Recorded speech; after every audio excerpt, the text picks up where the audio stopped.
Good morning once again. I hope most of the people who wanted to join has done so. Of course, we don't mind if you join in during the session, but it's then a problem that you miss part of it. So I hope that at least during the introduction, the group will be complete already. Once again, I would like to welcome you on behalf of the European Union of Yoga. My name is Karin, and I happen to be the communication team coordinator of the European Union of Yoga, and also vice president ad interim until a new one will be found in spring. First of all, I would like to introduce this organization to you. Some of you may already know that the European Union of Yoga has a tradition that's more than 50 years long. It was founded in 1971 by Gerard Blitz and André van Lisbeth. It was when representatives of different national federations met in Switzerland, and they established by that time an organization that was called European Union of Yoga Federations.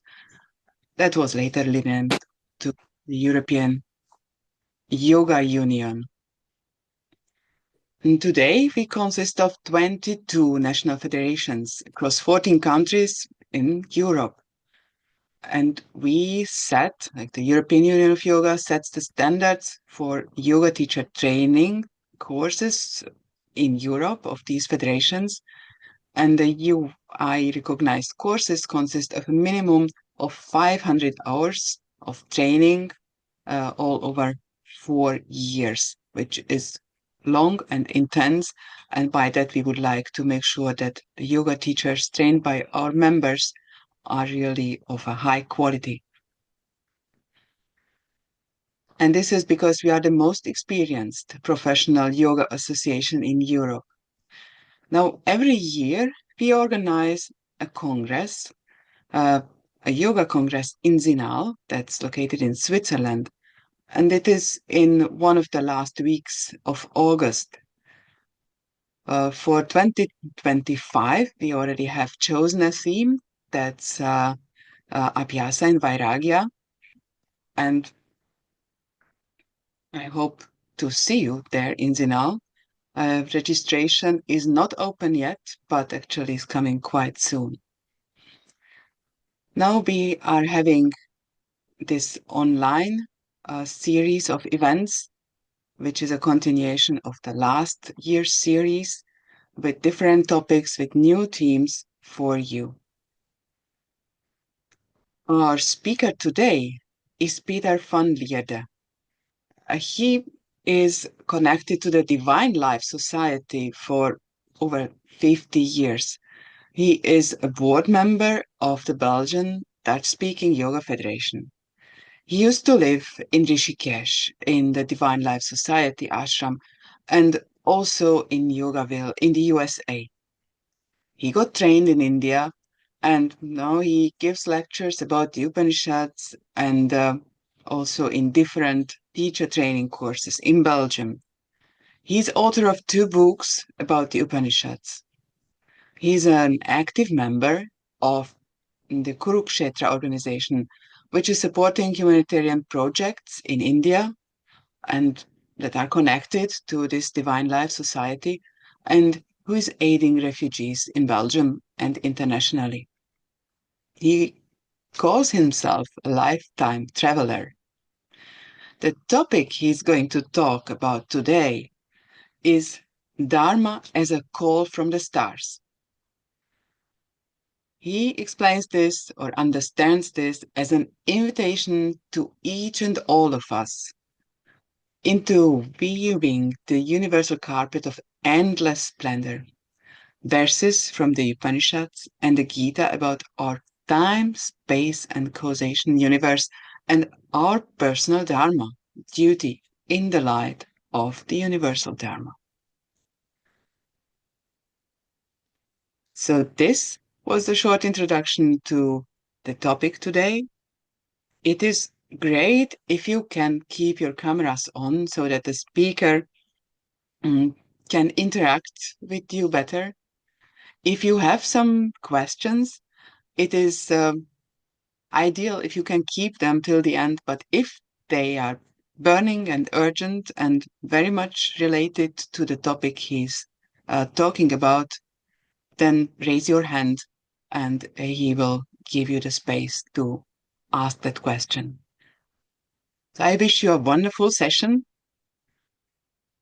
and giving the floor to Peter. Thank you very much, Karen. I'd like to say two things. First, it's wonderful to see all these people from different countries.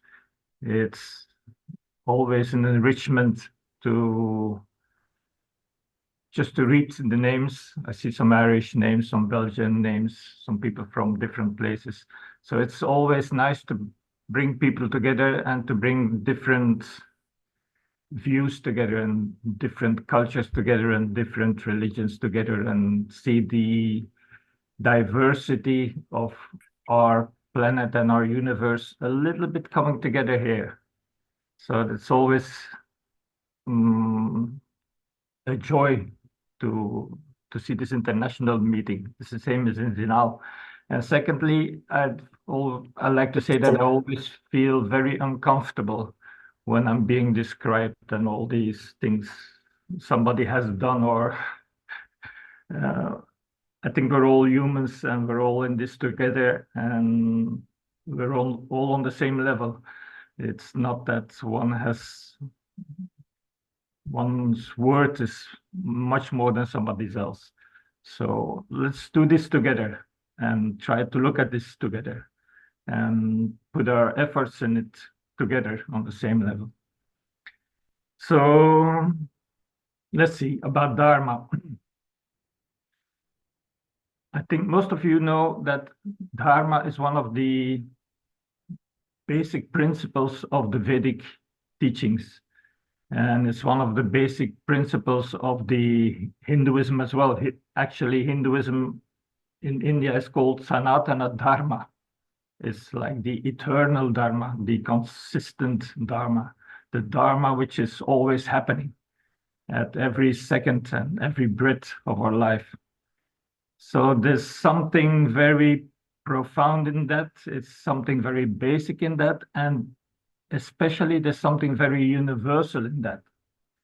Because Dharma is a principle that not only covers human endeavor or human desire or human way of living, it's a universal law. It goes for plants, animals, feelings, thoughts, gross things, subtle things.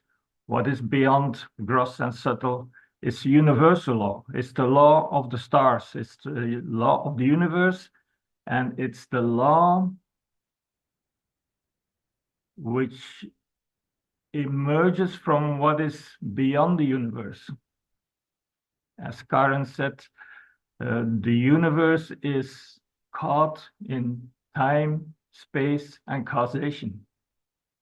And that's where the Dharma is flowing and expressing itself. But the origin is from what is beyond time, space, and causation. Now we'll come to that a little bit later, and there's some drawings to make it a little bit clear. So sometimes I like drawings. It's much more expressive than words sometimes, although words can be nice as well. Let's first see where Dharma as a principle, as a thought, as a concept, what does it actually mean? What can we understand about Dharma? I have a little bit of paper there with some words on it. Look, can you show it? Yes, let's go on from that. That was the universe. Okay, can we go back to the universe for a second? Okay, thank you. This is a picture from the NASA about the universe. And what you see are stars or galaxies. So I don't know exactly where the Milky Way is in there. It must be somewhere on the outside of the universe. And the stars and the galaxies are uncountable. And somewhere on the outside is our Milky Way. And in our Milky Way, we're on the outside of the Milky Way with our planet Earth and with the sun. And on that space, somewhere there, we're living for a very short time. We're spending about 80 years or 50 years or like 100 years here. It doesn't actually mean anything if we consider how old the universe is and how big the universe is and how wide the universe is. So we just a little sprinkle there, some there, which is visible for a fraction of a second, and then we're done again. The American Indians had a very beautiful expression about what our life means in the cycle of the earth and in the cycle of life. And they said our personal life is like the breathing of a buffalo on a cold winter morning. The breathing of a buffalo on a cold winter morning, it comes out of its mouth. You can see it for a flash of a second, and then it disappears again. This is what our life means and consists of in the light of the universe. Now, in this short breathing of the buffalo, in this short time and space which we are running around here, what shall we do here? In this very short period, what are we supposed to mean, and how are we supposed to find our place exactly in this expanse of light and stars and all the things we cannot grasp and we cannot reach? So this is what Dharma is a little bit about. How do we fit in at the right place, at the right moment? How we do contribute to this wonderful universe? That's a little bit the idea behind Dharma. So Dharma is not really something personal. We have the Swadharma, which is called our personal Dharma, but Dharma is very much universal. You cannot see your own life as a dharmic life if it's not connected with the universe. Everything is connected. And Dharma is the law which connects everything. It's the pattern which connects everything. Now, what question is, what could this mean in our life, in our times, in our society, in our spiritual life, in our community, on our earth? What is the Dharma? What is the duty? What is the law? Let's move on, look, and Dharma Kshetra, Kurukshetra, yes. A lot of people read the scriptures, and we have the Upanishads, we have the Vedas, we have the Brahma Sutras, and we have the Bhagavad Gita. Those scriptures are the foundations of the Vedanta philosophy. And it's said in the Bhagavad Gita that the Bhagavad Gita is the nectar of the Upanishads. Upanishads, there are many. There's 108 or there's 1008 Upanishads. So there's a lot of them. And some have more than 600 verses, and some have 18 verses, and so on. So it's a whole array, it's a whole forest, it's a whole universe of verses and explanations and viewpoints. Now, to make this a little bit clearer, the Gita has come out of the Upanishads. The Gita has come like the nectar of the Upanishads. It's the Upanishads is the cow, and the Gita is the milk which has been milked from the cow. So it's the nectar of the Upanishads. All the gems of the Upanishads are put together in the Gita. The Upanishads describe the universe. They describe the material universe, the origin of the universe, what it consists of, how this field expands itself, what are all the ingredients, how does it work all together, all the different particles of the universe and of our lives and of the earth, how does it fit all together? It's painting the fields. It's painting a broad canvas. It's painting whatever there is and is not. But the Gita is a little bit different. The Gita is the nectar of the Upanishad and tells us how do we have to behave in this field.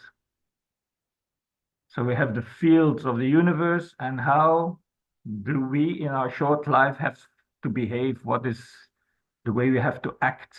And where does this acting come from? And which is the urge to act? And how does this fit in the human life? So it's a lot more personal and direct than the vast expanse of the Upanishads. And that's why it's a picture about a person, Arjuna, which is looking for his duty in this life. What shall I do with this life? With my capacities, which have been given from birth, how do I have to behave? How do I know how to act and when to act and where to act? So this is very, very direct and very personal. Now, we all know the Gita is 18 long chapters with a lot of verses in there. But as usual with the scriptures, it's the case very much with the Upanishads as well. The essence often is given right at the start. In some of the Upanishads, the Mahavakyas, the great expressions of the Vedantic philosophy, is given at the start. I am Brahman, I am the Absolute. It's given at the start of the Brihadaranyaka Upanishad. Also in the Mandukya Upanishad, the great expression, the Mahavakya, is given in the beginning, and then the explanation follows. And in the Gita, the whole teaching of the Gita is in the very two first words of the first verse. So if you want to understand the Gita, if you want to understand the Upanishads, these are the two words to remember. And it's not what we might think. It's not about how do I realize the self or things like that, or how do I meditate. The first word is Dharma Kshetri, and the second word is Kurukshetri. So these two words are the essence of the Gita and the essence of the scripture. And Dharma Kshetri, you see, the first word is Dharma. That's how important it is in this life, because this whole life should be Dharma. Dharma Kshetri, Kurukshetri, the field of Dharma is the field of action. How to act in this life, in this field, in this universal field. It's not a personal field, it's a universal field. We are never, ever 1 second separated from this universal field. We are completely caught up, entwined, connected with the universal field. Our lives are just a sprinkle in this whole universe. And it's not out of the universe, it's connected with all the other stars at any second, any time. Every cell, every atom, every breath, every thought is always connected with universal consciousness. It's all an expression of the universal consciousness. We're part of the ocean anytime for the short time. And we come out of the ocean, we walk around, we breathe, we act, and we'll disappear again in the ocean of stars, and in the ocean of consciousness, which is beyond all this. This is the idea of Dharma. This is the field of Dharma. And in this field, the Gita will tell us what is the field of action. The Gita will try to tell us or give instructions to Arjuna how to behave in this field.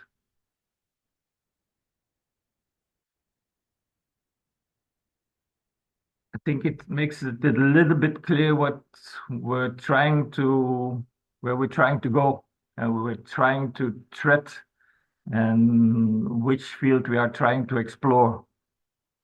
It's a vast expanse.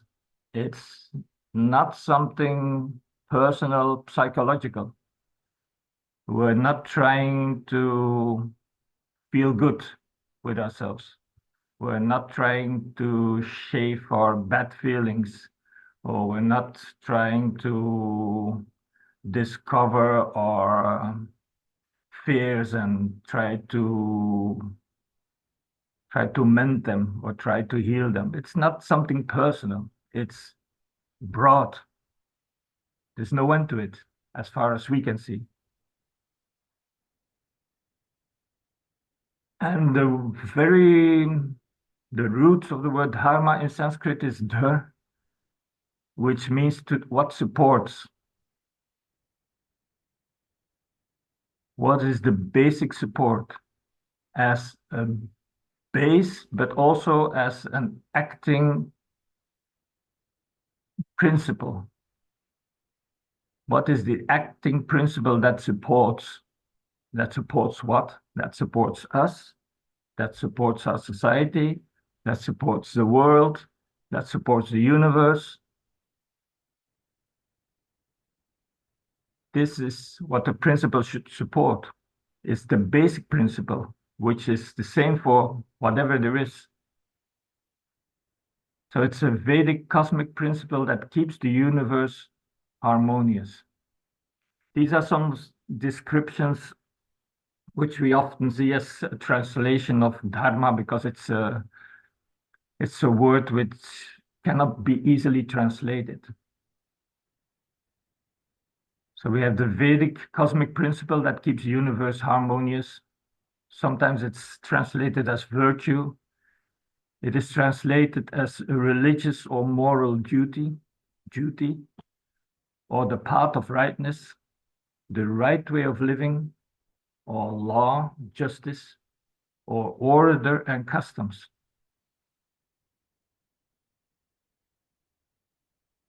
It's described in many ways because it works on all levels. Because Dharma works on the intellectual level, it works on the psychological level, it works on the causal level, it works on the social level, and it works on the level of the earth and on the universal level. So on all these levels, it's the same principle, but it works a little bit different, or in our mind, we translate it a little bit different according to which level it's working on. I don't know if that makes sense to all of you. Let's go on a little bit. We'll get there and it will make sense. Luke, can you scroll on a little bit? So we have two things. We have the field of Dharma, Dharma Kshetra, and then we have Kurukshetra, the field of action. And I put here a text of Swami Krishnananda. Swami Krishnananda was one of the main teachers of the Divine Life Society. He passed away a long time ago. And he wrote many books on Vedanta, on Yoga Sutras. He has beautiful books.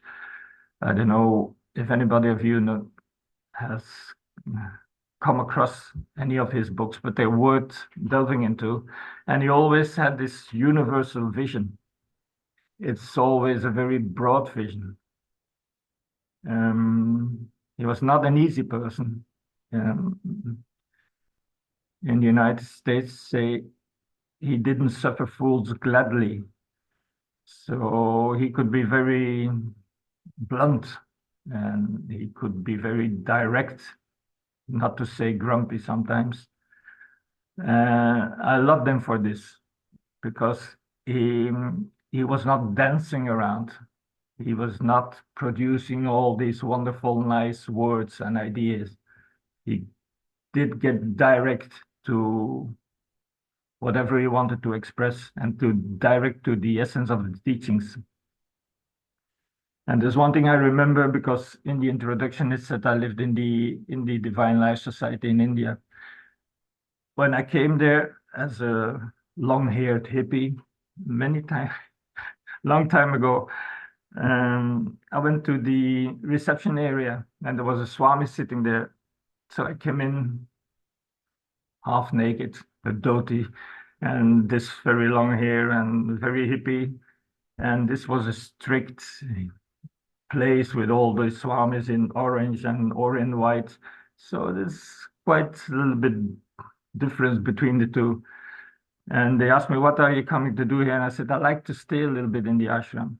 And they said, well, the custom is you can stay for 3 days. So I said, I'd like to stay a little bit longer if possible. And the person in the office says, we cannot allow you to stay any bit longer. It's 3 days. Otherwise, you have to see the secretary. And this is Swami Krishnananda. And I said, okay, I'll see the secretary. And they said, he's not such an easy person, which was a small warning about Swami Krishnananda on how he dealt with people and how he sent them away straight away. So I said, okay, I'll try. Where can I find him? So I went down. He had a kutir there, was sitting there. And Swami Krishnananda was always busy. There was about 20 people there sitting around him, but he was doing the bookkeeping and he took a telephone call and he was signing bills. And then he put a question to somebody and a short answer, gave him some instruction and order. And I sat there for quite a while, waiting and waiting and waiting. And suddenly he turned it around and I said, what do you want? This is what he said. He didn't ask, who are you? Where? He said, what do you want? So I said, Swamiji, I'd like to stay a little bit longer than 3 days in the ashram. And he looked at me and he said, I didn't ask you how long you wanted to stay. I asked you, what do you want? So it was a completely different question. And I was taking a little bit aback. And the first thing which came up in my mind, I'll show it to you in a second. In the hippie time, there was a book I just read, and it's called, you can see this? Yeah.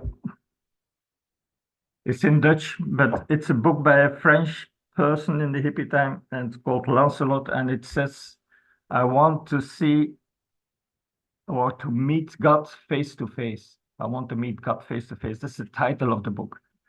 So this book came into my mind and I said, Swamiji, I want to meet God.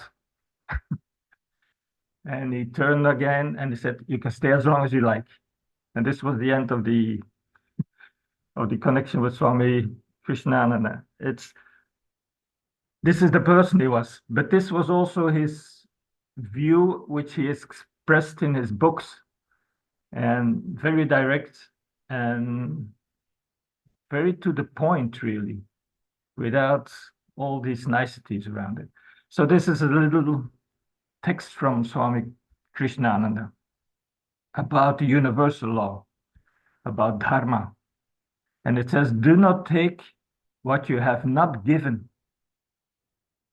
Whenever you take something from the world, please consider whether you have given something equally in any form to the world. If you have given nothing, take nothing. If you have taken one thing, you have to give one thing. Otherwise, the universe will set up a revolt against you. When the universe revolts against you, you know what will happen. You always regard the universe as something outside of you, but you are part of it. Know this and act accordingly. Then the universe will sustain you. Religion and yoga is this conscious attitude of yours towards the universe, philosophically and in principle and in practice. It is following the instruction, do not take more than what you give. Do not exploit, but cooperate. Feel that you belong to the universe, which is your family.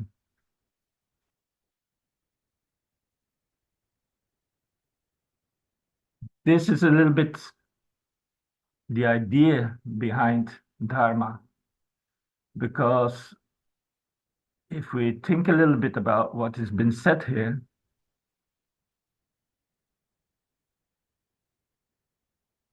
but if you're giving something, you have to give something back. Now, what is it that we have been given by the universe? We have been given our life by the universe. We've been produced by the universe. This is what we as a person, as an individual, have received. Some years and some energy and some life we have been given. What will we give in return to the universe? This is what the law is about. This is the eternal law.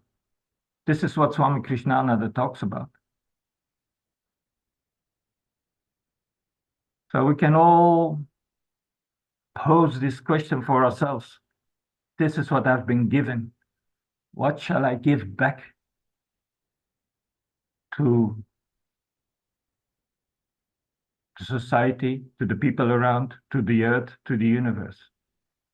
How can I contribute? How can I be thankful for what I've been given, the opportunity to give something back?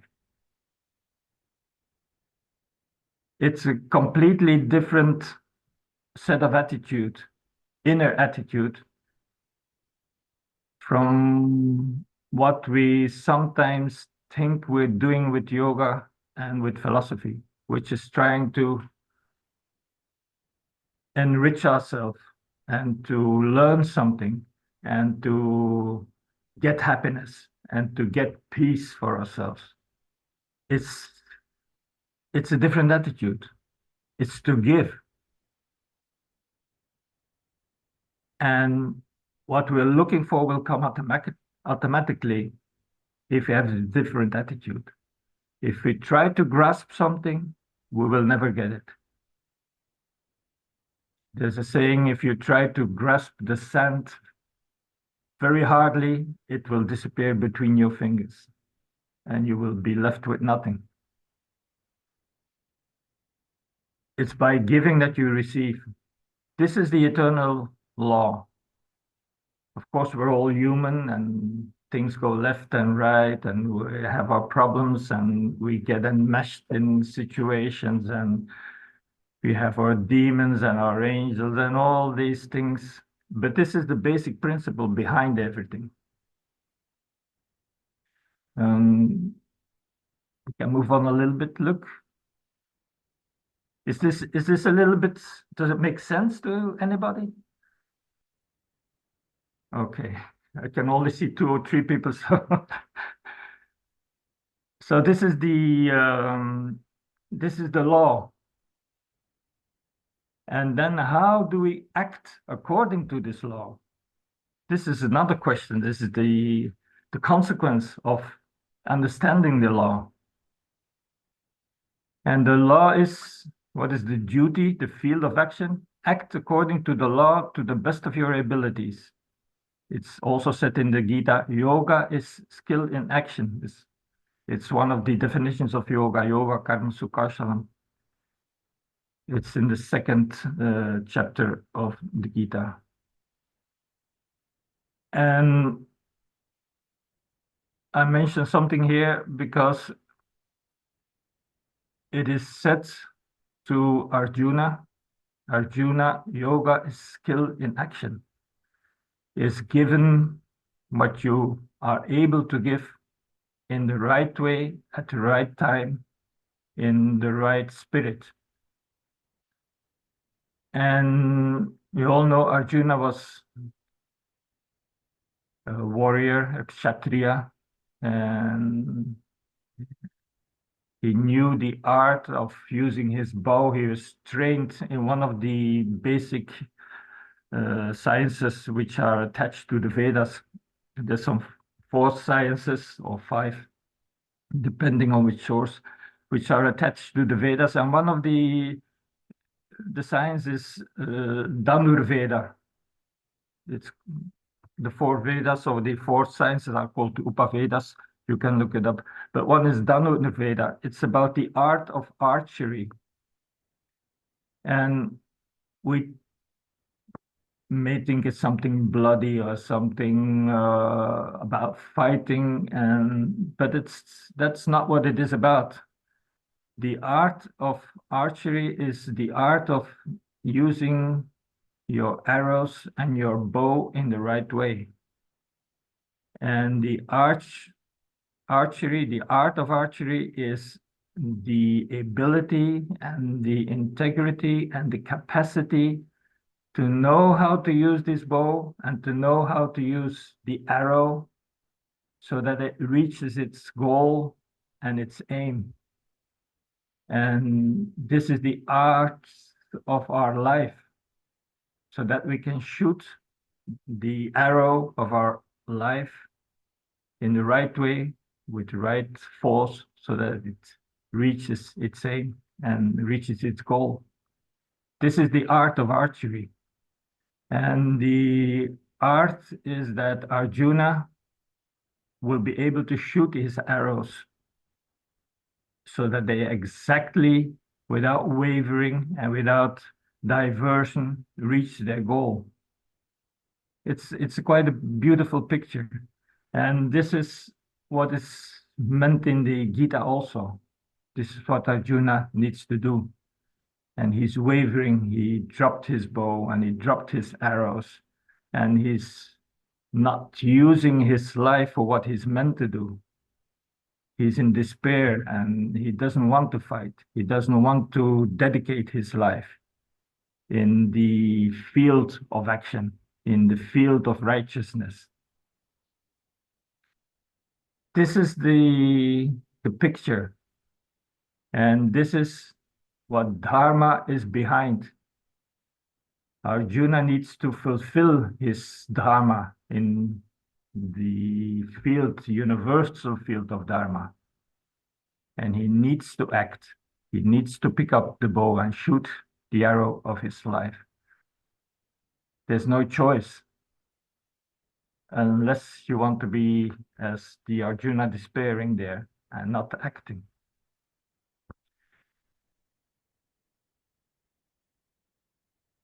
So this is the picture a little bit about Dharma and universal law. Let's go on a little bit. There's some drawings coming, so this is a bit nicer than all that, but there's some more words. This is one of the verses from the Brihadaranyaka Upanishads. I think most of you know that the Upanishads are like the philosophical treatise of the Vedas, and the Brihadaranyaka is the eldest and the most voluminous Upanishad. It has the basic tenets and the basic foundation of the Vedanta philosophy and of the other philosophies. And it's one of the verses which speaks about Dharma. There's nothing higher than Dharma. Dharma is truth. Therefore, one who speaks the truth speaks Dharma. And truth here is not about being right or being wrong. It's being true to human nature,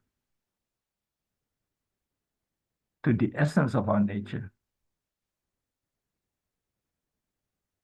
true to what our nature really consists of,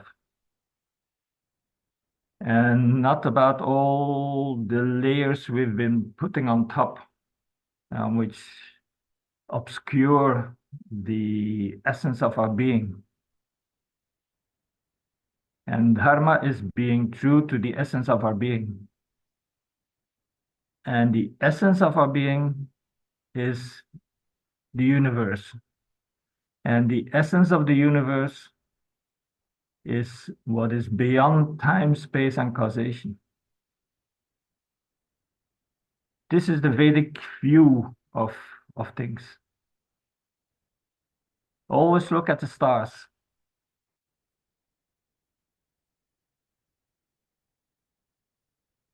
Another verse comes from the Gita: for the protection of the good, for the destruction of the wicked, and for the establishment of righteousness, Dharma, I am born in every age. It's something which is never lost. This basic thinking and this basic principle and this basic tenet and inspiration, it's always there. I was once in the south of India with an Indian friend, and we went to the temple in Arunachala. I think some of you might know the temple in Arunachala. And there was some festivities going on there. And there were thousands of people. And as you know, the Indian temples, they are not exactly a place of meditation. They're not exactly a place where you can find silence. And there's the bells going on, and there's all the people moving up and down, and there's noise, and they're talking, and there's recitations, and whatever is going on. It's a whole very worldly stream there and movement. So the friend said, I know a place in this temple. Let's go and see it. And we went up the stairs, somewhere in the back of a hall, and we went up some other stairs and up some other stairs, and we came on top of the temple, and there was a little platform, and it was night.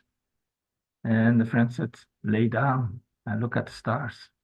This is why we're here. And it was a very clear night, and you could see the stars forever. And this was what the temple really is about. While we're otherwise down there doing whatever we think we need to do to get rid of our sins, of our bad feelings, or to make offerings to gods we don't understand, or things like that, just go up and look at the stars. This was a traditional Hindu friend, I must say. So it's a different view. You have to carry the universe and the stars in your heart and see that it's always there and act from that consciousness, from that space. This is what it is about. Okay, I think, is there anything more? Yes, also Dharma is one of the, as you might as well know, is one of the aims, the four aims of Hindu life, the Purushartha. It's Kama, desire; Artha, wealth; Dharma, the right conduct; and Moksha, liberation. And we can think about it, about the right desire, the desire for righteousness, for justice, for liberty, for equality, for brotherhood, for universality. This is the right desire. It's not a desire about something for ourselves. It's a universal desire. This is the right desire. And the right desire acted upon in the right way, according to the universal law, is Dharma. And this right desire being realized by the right acting will produce wealth and sweetness for all, Artha. And the last thing we don't need to worry about, Moksha will come automatically out of that. That's why it put last. Swami Shivananda had very simple instructions about all this, and it's noted underneath: serve, love, give, purify, meditate, realize. You have to start with serving, loving, giving, And then purification comes, meditation comes, and realization, don't bother about it, because you just put it at the end to tease people and to draw them in. But it comes automatically from the first things. There's no effort. You cannot do any effort to realize. It automatically follows on the serving and the loving and the giving. His nickname of Swami Shivananda was Givananda. I thought that was a good nickname. And it's the most beautiful monk name you can get if you ever aspire to become a monk, an Ananda. So Givananda was very nice. I don't know how far we're doing with the time. Okay. There's one more thing, a story I like to tell you, because I think of the Shivananda ashram and giving and how to stand in life. When I came there I was there in 73 and then again in 74.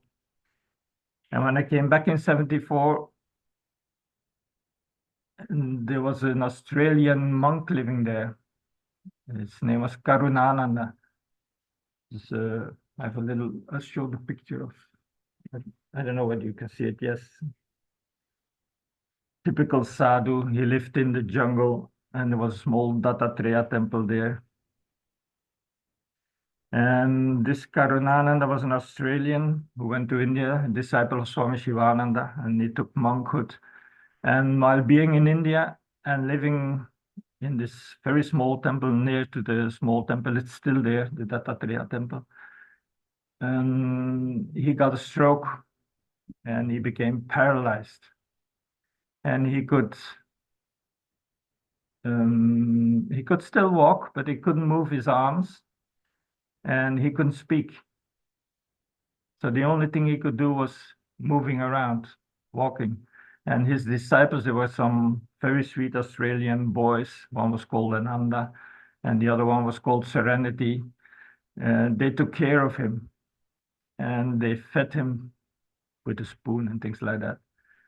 And he wrote poems. He started to write poems at that point because he asked himself, what can I still give if I can't speak and I can't work? What can I still give? And he gave his poems. This is a little book, Random Wanderings, it's called. And this is a book about his poems. And how did he write his poems? Because he couldn't write and he couldn't speak. So they produced a letter board, A, B, C, D, and he tapped with his toe, he tapped one letter, and one of the disciples noted down the letter, and so he wrote his poems. And it is about receiving and giving. This is what he still was trying to give with whatever was left of capabilities in his life. And one of his poems was, if God has taken all this from me, my ability to speak and my ability to use my arms and to work, still he has given me a lot of beauty. He has given me stillness and he has given me the ability to write poems and he has given me the beauty of the earth and the beauty of the jungle and the friendlessness of the animals living in jungle. He had a whole poem about it. And at the end, he said, if for giving my arms and my speech, I get so much in return, imagine what I will get if I lose my body. This was his way of thinking. It's a very beautiful idea.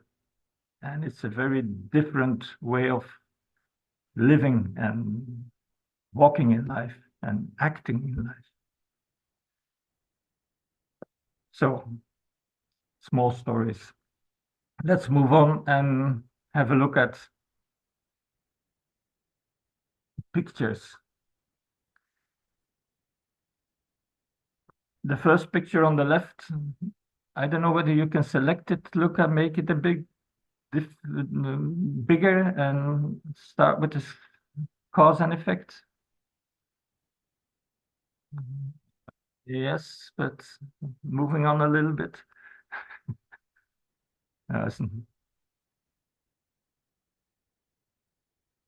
Otherwise, we'll use the two pictures. That's okay. We'll manage. The picture on the left is cause and effect, because karma and dharma are closely related, of course. Can you make it a little bit smaller, look, so we can see the whole picture? Yes.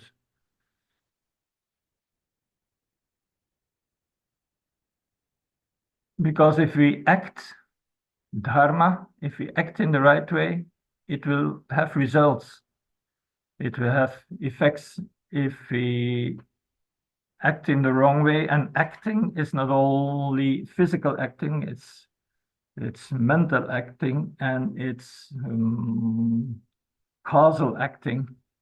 It's our inner drive, which needs to be fine-tuned. So whatever we act has its effects. The whole field of cause and effect started with the Big Bang. That was the first cause of the origin of the universe. So you see the black hole there where the whole universe came out. And this was the first act. This was the first cause. This was the eruption of the universe. This was the second or the fraction of second where consciousness reflected itself in the universe. The consciousness is the black hole, and the consciousness reflects itself in the universe. So this is the first cause of what comes afterwards. And the first cause has no cause itself, according to the scriptures. It is the causeless cause. I think it's very beautifully put. We cannot imagine that something is the cause of everything without having a cause itself, because the universe is time and space, and the black hole is beyond time and space. So the origin of time and space is not in time and space. It didn't come before the universe. It doesn't come after the universe. It came before, after, it's always there. It's beyond time and space. But this is the first cause. The enormous explosion out of which the universe formed itself. And out of this first cause came the complete development of the universe, in which we're caught now somewhere, sometime. And the first cause had different effects. It's been described in the science that the universe first wasn't material, it were gases. And the gases were put together and they formed material later on. So the universe became more diverse and expanded, and the time expanded, and space expanded, and it's still expanding. And every action which is happening there has effects. Every star which is being born has effects. And every universe which disappears again has consequences. And every action anything in this universe does, from big to small, from enormous to minuscule, has effects. So it's a weaving of cause and effect. We are effects of our earth. We are effects of our parents. We are the effect of our upbringing, of our society, of our grandparents, of our grandparents, of the first humans. We are effects of the animals which became before the humans, and we are effects of the amphibies which became before the mammals, and of the fishes which became before the amphibies, and of the atoms and of the cells and whatever. It's a whole evolution, and it's spreading out and spreading out. So this is the material evolution, but it's the same with the psychological evolution and with our inner life. Everything which is being done has an effect, a rippling effect. Everything which is being done at one fraction of time and space is caught and is rippling and is touching all the other times and space of whatever is there in the universe. It's a universal consciousness. This is the field of Dharma. So whatever you think, whatever you breathe, whatever any of your atoms does in any of your cells is caught in cause and effect.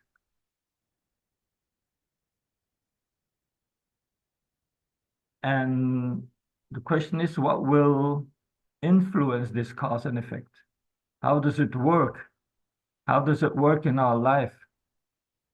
Are we just suffering this, or are we just enjoying this, or are we conscious enough to play a role in this? And how, if we're conscious enough, how can we play a role in this? These are the questions which are being asked by Arjuna to Krishna. This is why Krishna, at a certain point, shows Arjuna the essence of his being.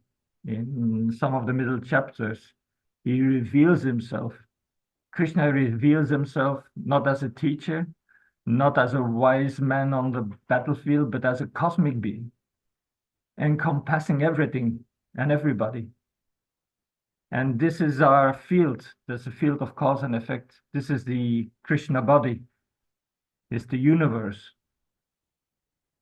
And Arjuna has to contribute his little part in this universal cause and effect, just as we are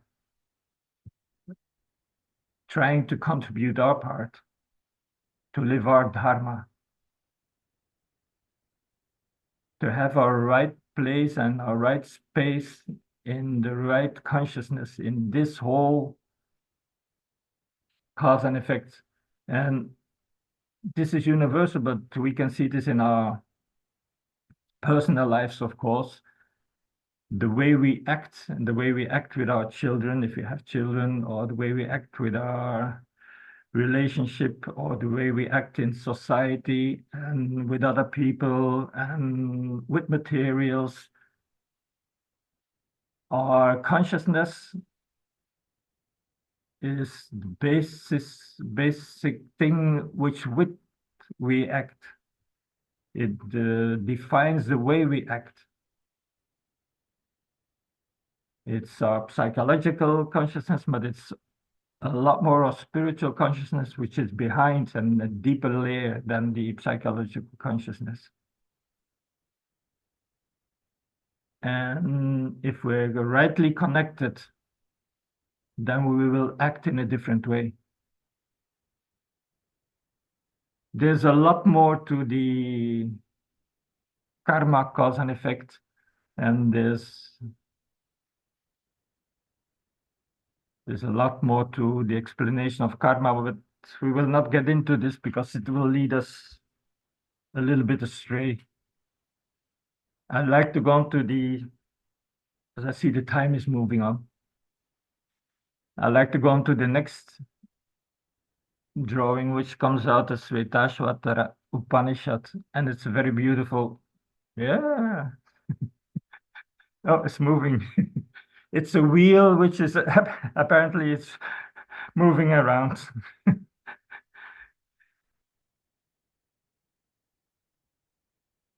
Okay, thank you, Luke. Very well.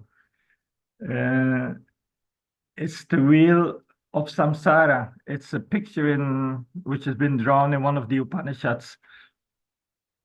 And it's a picture drawn on how the universe works and how our personal life works, and how all the ingredients there produce an effect. And the effect might be dharma, it's the right way of acting in the right place at the right moment, or it may be adharma, which is the opposite, which is all the things which we really don't like and which we get being caught up and which we feel incapable of remedying. And there's a third effect is wisdom. These are the three effects described in this Upanishad. And these three things, Dharma, Adharma, and wisdom, they emerge from our acting. You can see this acting as something personal or something collective, but let's see it as something personal. The wheel is described as having one nave and having three tires. This is three circles. There are the three tires of the wheel.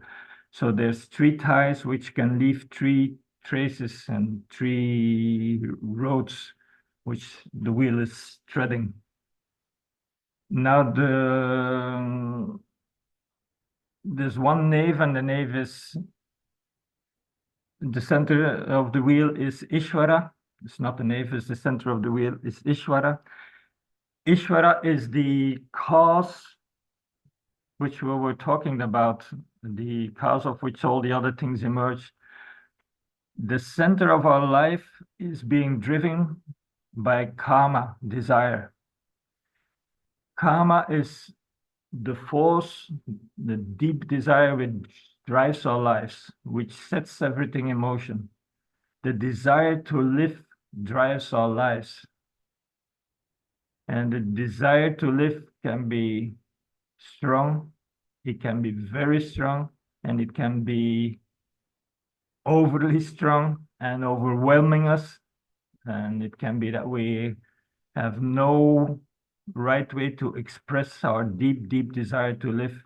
Or it might be that our deep, deep desire to live gets expressed in the wrong way with the wrong circumstances, and then something very unfortunately happens, and things like that. This is the wheel of samsara. This is all the ingredients which constitute our lives and which will produce an outcome, one of the three effects, dharma, adharma, or wisdom. And it's the deep desire which sets everything in motion.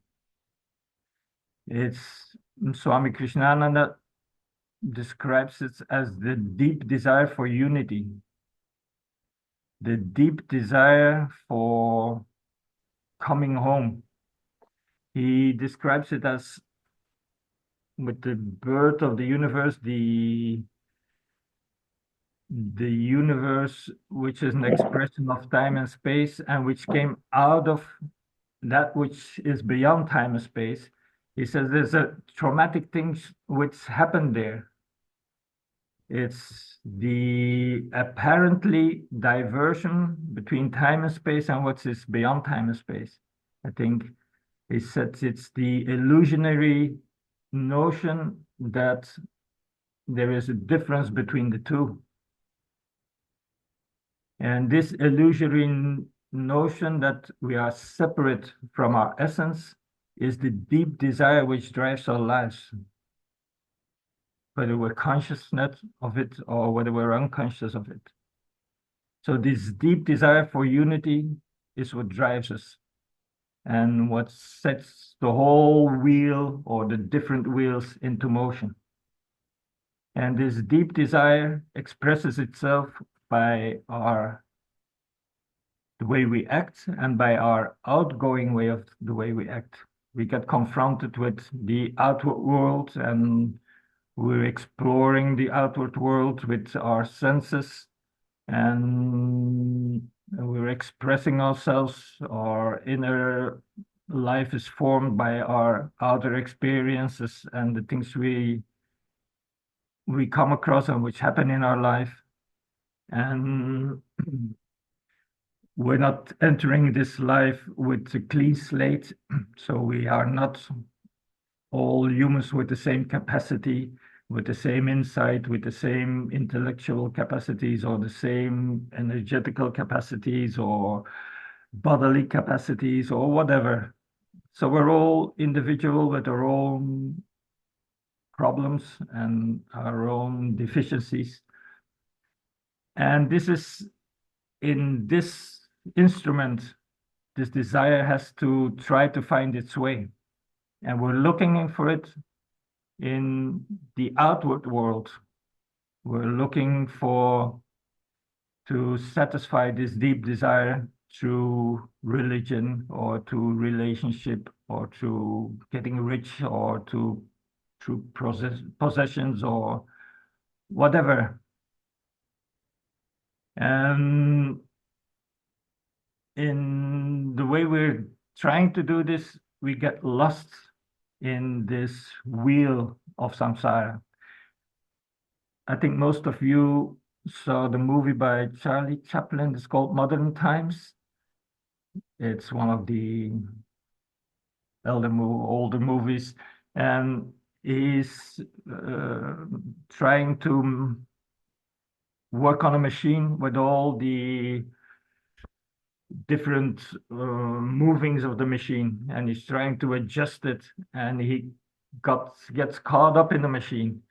And whatever his capacities are, and he's still trying, while being caught up, is still trying to mend it and to make it work rightly, but it's impossible. And he goes on with the machine and he's taken by the machine. This is a little bit the same picture. We're taken by this wheel of life. And this wheel of life, whatever we do through our manners and the karmendriyas, the way we can act, through touch, through hands, through feet, it's all mentioned there in the naves. Whatever we do there has its effect on different levels. It has its effect in the waking state, in the dream state, in the deep sleep state. So it's not just whatever we do that has an effect in the outer world, it has an effect in the inner world, it has an effect in the spiritual world. It's all connected. It's also the present, the past, and the future. It's also the causal, the subtle, the gross, the cause and effect, space and time. All our actions in the outer world and in our psychological world and in our spiritual world are having its effect in these different layers, not only in our personal life, but in the whole universe, in our surroundings, with our children and with our society, with the animals we come across. Animals have a very good sense about what's going on in this wheel of samsara in ourselves, and they can act according to what they sense. So this is what we're being caught up. And this is what produces dharma, adharma, and wisdom eventually. Wisdom, because if we do things right, it produces a little bit of wisdom. If we do things not in the right way, we can learn a lot from it. Sometimes we can learn more from what we're doing in the wrong way than what we're doing in the right way. But these are the possible outcomes. So this is what Dharma is about. It's the right expression of this deep desire in the right way, to the benefit of everything and all in these different layers, to the benefit of everything and all in the outer world, in the inner world, and in the causal world. And to anything at all in the present, past, and future, because it's all connected. It has its, whatever we do will have its effect in the future. We leave our traces everywhere.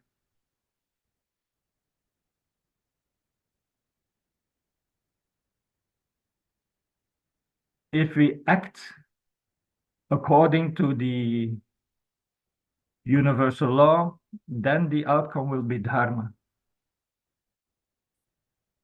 If the universal law is like the X where everything turns around, then Dharma will be the outcome. And in this case, if you look at the wheel, what will be the big difference between Dharma and Adharma? What will be the big difference between acting right and acting not right, in the wrong way? And the big difference is, again, Arjuna is the example. The big difference is the individual view or the universal view. This is the big difference. If we let this wheel turn with our personal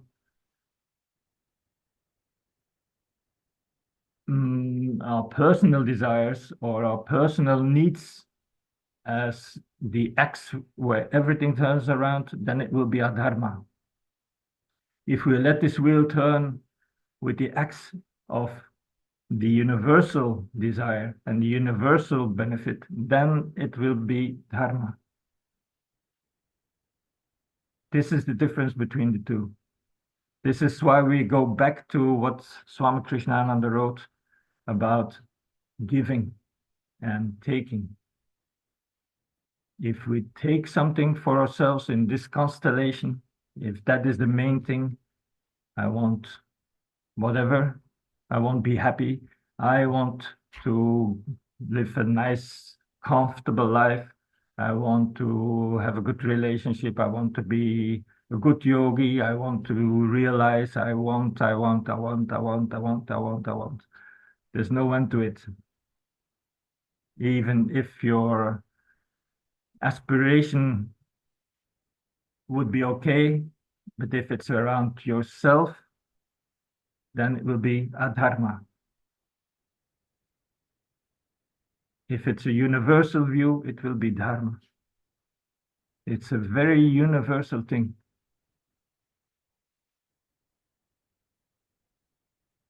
People who want to read this description of the wheel, it's in the Svetashvatara Upanishad. It's a lot more complicated than this. It speaks about all the naves, and there are 50 naves in one way, and there's 20-something naves in the other way. And they don't give a lot of explanation about this, so you can fill it in the way you like. But this is the basic understanding of this, the way they put things. And it's a very beautiful picture, I think. It's a very helpful thing. It gives us an understanding in what we're being caught into. You could say, if you look at the wheel, that with our lives we've been taking for a ride if we don't understand what's going on. Okay, look. I think we're nearing the end. Not the end of Dharma, but the end of our time together. So the universal law is, do not take what you have not given. Whenever you take something from the world, please consider whether you have given something equally in any form to the world. We've been taking our life from this world? Have we given our life to this world? Is there anything more we can give than our life? But this is what we've got from this world. So just think about it. Just put the question for yourself. If you have given nothing, take nothing.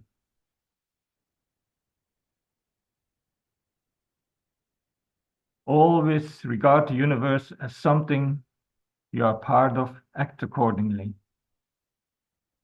This is a repetition from the beginning. Yes, can we scroll down a little bit, look?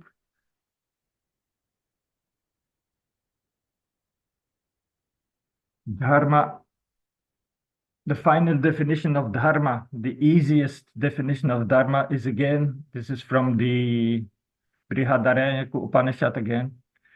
The final definition is Dharma is like honey to all beings, and all beings are like honey for Dharma.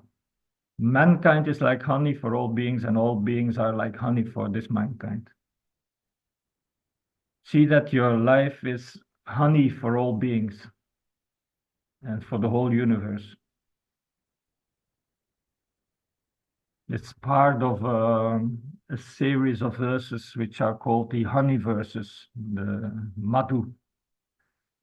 And it describes how everything is honey to something else and in the function of something else, where honey, we should be honey to each other.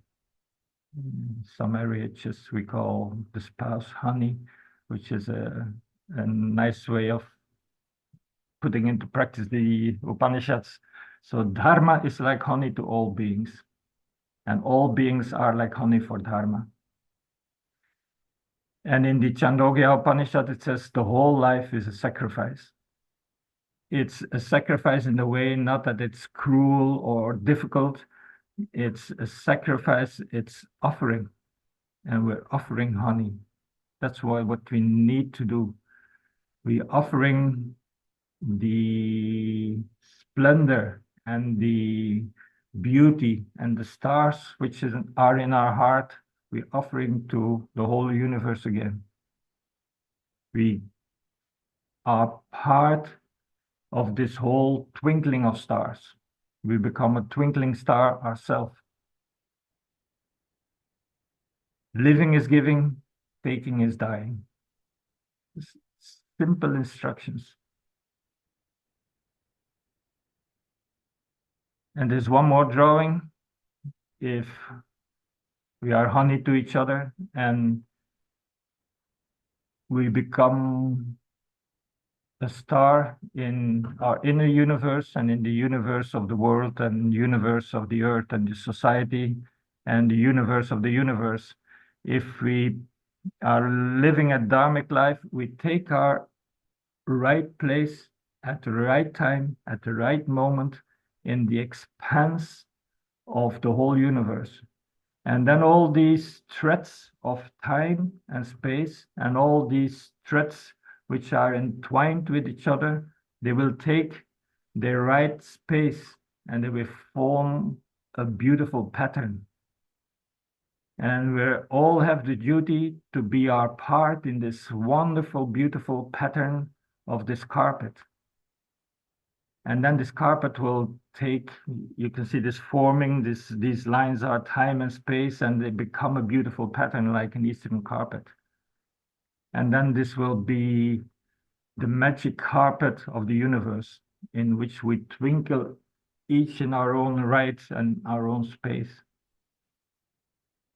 It's a picture from another Upanishad. It's a picture from the Paingala Upanishad, which paints this dharma and this human life as a wonderful carpet. And it says at the end of the time and space, the carpet will be rolled up again and put inside the cupboard, and then it will be rolled out again in another universe, another dimension. And this is the magic carpet ride. I called it the magic carpet ride because there's a song, it's called the Magic Carpet Ride. You can look it up. It's by a group named Steppenwolf, according to a book from Hermann Hesse, some time ago. This is what I wanted to share about Dharma. There's many more things about it, but according to Swami Krishnananda and the tradition I come from, this is more or less the basic tenet. This is the essence of what Dharma is about. I don't know if there are any questions or did it make sense to somebody or?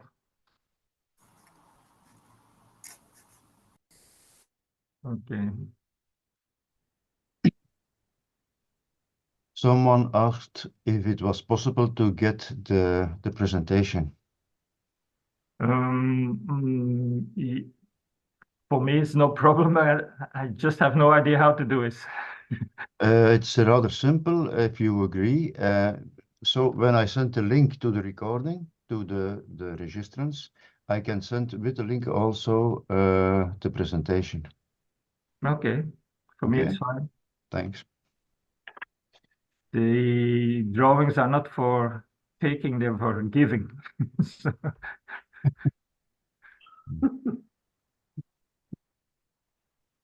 any other questions?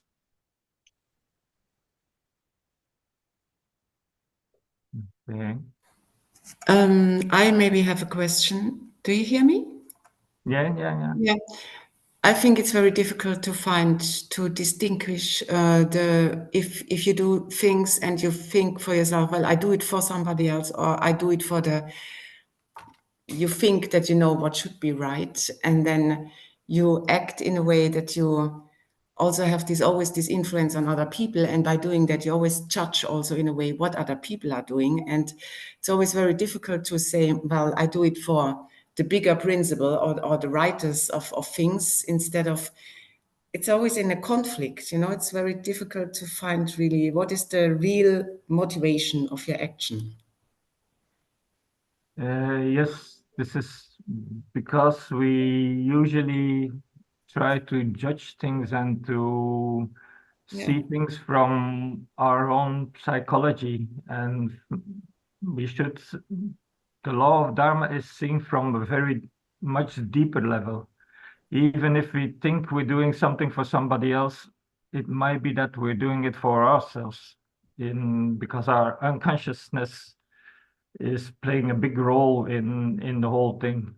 So the spiritual level is a deeper level. It's on a causal level, and that's where the basic consciousness should be grounded and should arise from.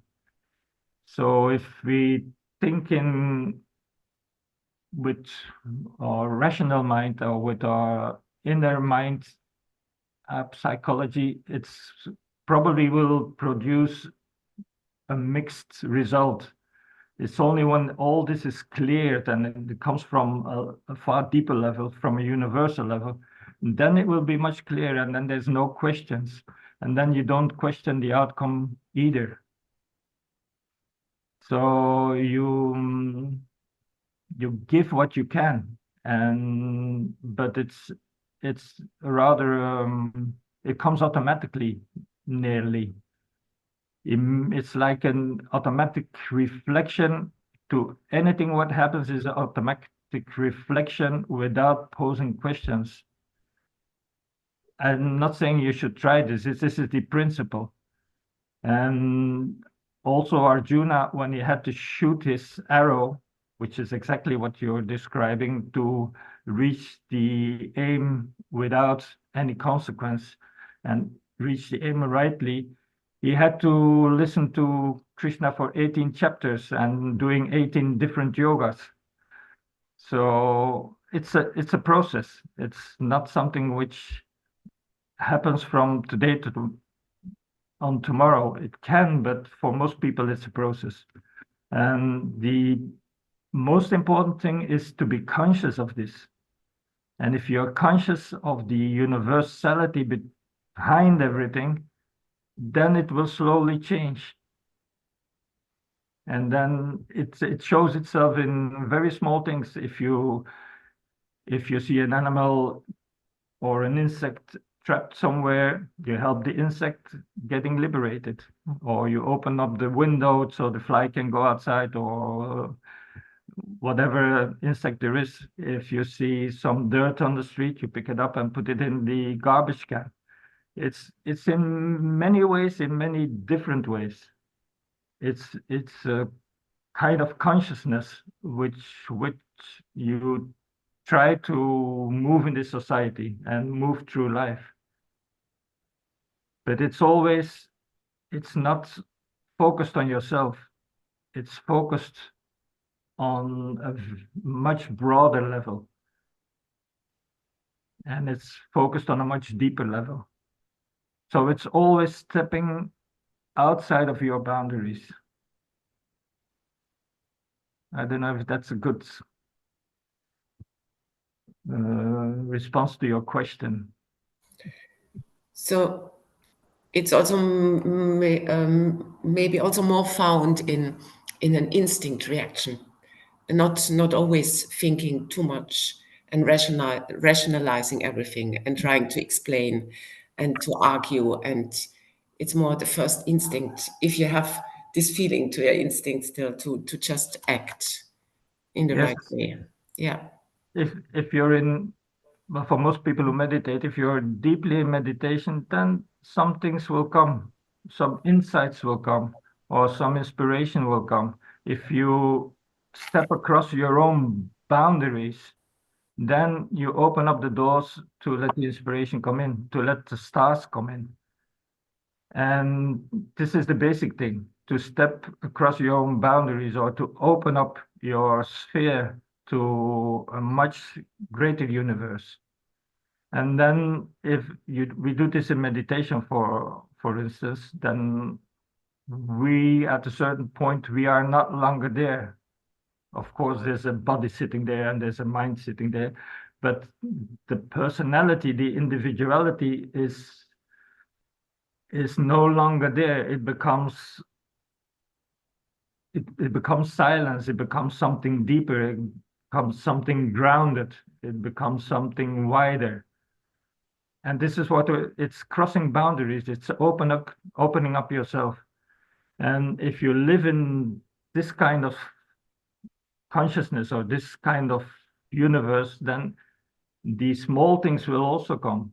You will do automatically. It's like when we often do this when we react into a child.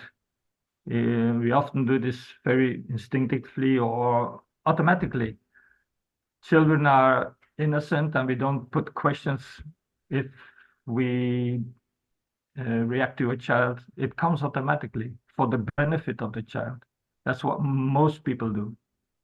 So it's like the same instinctive way of reacting to everything and everybody as if you're acting towards the child. It's a very innocent, direct, clear, helpful way. It's being honey. If you react to a child, you want to be honey for this child because it has a life to go through, it needs to learn, and it has a beautiful heart, and it has a warm smile, and you try to be honey for this child, and that the child is honey for you automatically because it touches your heart straight, because the child has no intentions. It has no intentions to do something to you, or so it's pure, and it's in a pure way reacting to everything and everybody without all the layers we've been building up for our whole life.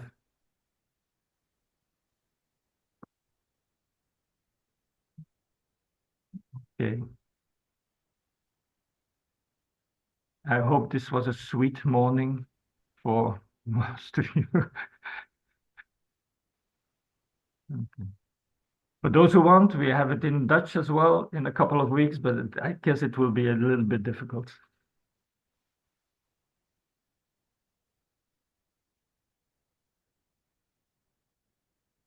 Are we okay? Luke and Karen? Thank you very much, Peter. Okay, thank If you we all. don't have more questions, I've saw a couple of messages in the chat, and I cannot but agree with them. Some participants just expressed their gratefulness for sharing your knowledge.